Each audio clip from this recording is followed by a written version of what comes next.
एकदा अशी झणझणीत शेवग्याच्या शेंगांची भाजी करून तर पहा.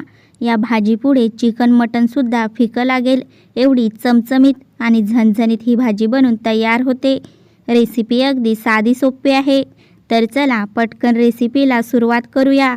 त्याआधी जर तुम्ही या चॅनलवरती पहिल्यांदाच आले असाल तर नक्की या चॅनलला सबस्क्राईब करा आणि बेल आयकन दाबायला विसरू नका, जेणेकरून अशाच माझ्या नवीन नवीन रेसिपींचे नोटिफिकेशन तुम्हाला मिळत राहतील. तर इथे मी 5 शेवग्याच्या शेंगा घेतल्या आहेत. शेंगा अगदी ताज्या आणि थोड्याशा कवळ्या आहेत. अगदी जास्ती वजलेल्या शेंगा घ्यायच्या नाही. आता या शेंगा कापून घेऊया. अशा प्रकारे एकसारखे तुकडे करून घेऊ. जितक्या शिरा काढून टाकता येतील तितक्या शिरा काढून टाकायच्या आहेत आणि अशा प्रकारे मध्ये चीर मारून घ्यायची. तुम्ही व्हिडिओमध्ये पाहू शकता. या पद्धतीने शेंगांच्या मध्ये अशी चीर मारल्याने मसाला आतपर्यंत चांगला जातो आणि शेंगा देखील खायला खूप छान लागतात. सगळ्या शेंगा याच पद्धतीने कापून घेऊ. सगळ्या शेंगा मी इथे कापून घेतल्या. आता शेंगा 2 पाण्यात स्वच्छ धुवून घेऊया. तर पहा, शेंगा मी इथे स्वच्छ धुवून घेतल्या आहेत.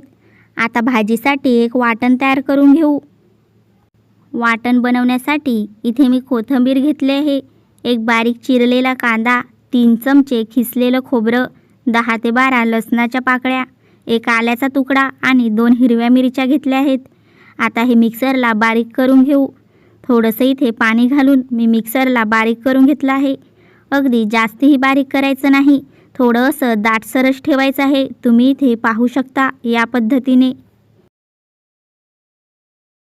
भाजीला आता फोडणी देऊन घेऊ. त्यासाठी एका कढईमध्ये 2 पळ्या तेल घालून घेतलं. तेल इथे गरम झालं आहे. 1 चमचा जिरे घालून घेऊ आणि 10 ते 12 कढीपत्त्याची पानं घालूया. फोडणी चांगली खमंग अशी परतवून घेऊ. आता याच्यामध्ये हे बनवून घेतलेलं वाटण घालून घेऊया. वाटण ही 1 मिनिट चांगलं असं तेलामध्ये परतवून घेऊ. वाटण इथे आपण कच्चंच वापरलं आहे, म्हणून वाटण चांगलं भाजून घ्यायचं. 1 मिनिट वाटण असंच परतवून घेऊ. आता याच्यामध्ये काही मसाले घालूया. अर्धा चमचा हळदी पावडर, 1 चमचा लाल तिखट मसाला. लाल तिखट तुम्ही आवडीनुसार कमी जास्त करू शकता. अर्धा चमचा गरम मसाला आणि अर्धा चमचा काश्मीरी लाल मसाला घालून घेऊ. सगळी जिन्नस चांगली अशी मिक्स करून घेऊ. वरून थोडंसं पाणी घालूया. मी इथे मिक्सरच्या भांड्यामध्येच थोडंसं पाणी घेतलं आहे, ते घालून घेतलं. आता सगळं चांगलं मिक्स करून 2 ते 3 मिनिटासाठी झाकण ठेवूया. तेल सुटेपर्यंत वाटण चांगलं भाजून घेऊ. गॅस इथे लो फ्लेमवरती ठेवायचा आहे. तर पहा, 2 ते 3 मिनिटानंतर वाटण चांगलं भाजलं गेलं आहे आणि तेलसुद्धा चांगलं सुटलं आहे. वाटण पुन्हा चांगलं परतवून घेऊ. आता याच्यामध्ये 3 चमचे शेंगदाण्याचं कूट घालूया. शेंगदाण्याचं कूट घातल्याने खूप छान अशी चव येते. पुन्हा 1 मिनिट सगळं चांगलं परतवून घेऊ. मसाला इथे मी चांगला असा भाजून घेतला.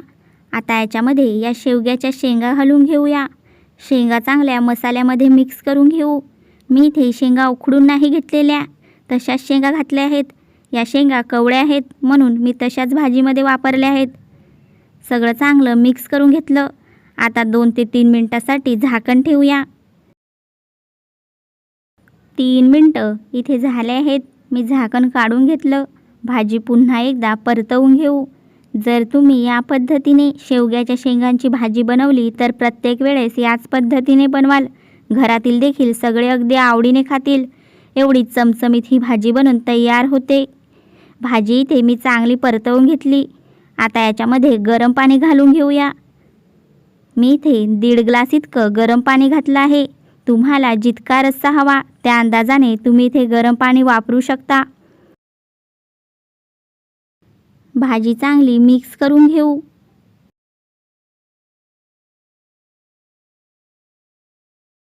वरून चवीपुरतं मीठ घालून घेऊया.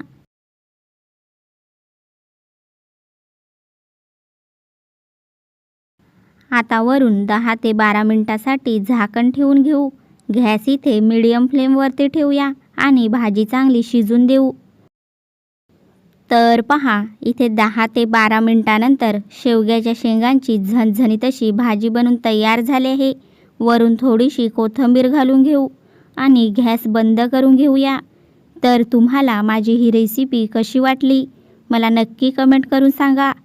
आणि जर तुम्हाला माझी ही रेसिपी आवडली असेल तर नक्की माझ्या चॅनलला सबस्क्राईब करा आणि बेल आयकॉन दाबायला विसरू नका, जेणेकरून अशाच माझ्या नवीन नवीन रेसिपींचे नोटिफिकेशन तुम्हाला मिळत राहतील। आणि नक्की या पद्धतीने एकदा शेवग्याच्या शेंगांची रस्सा भाजी बनवून खाऊन पहा, तुम्हाला नक्कीच आवडेल।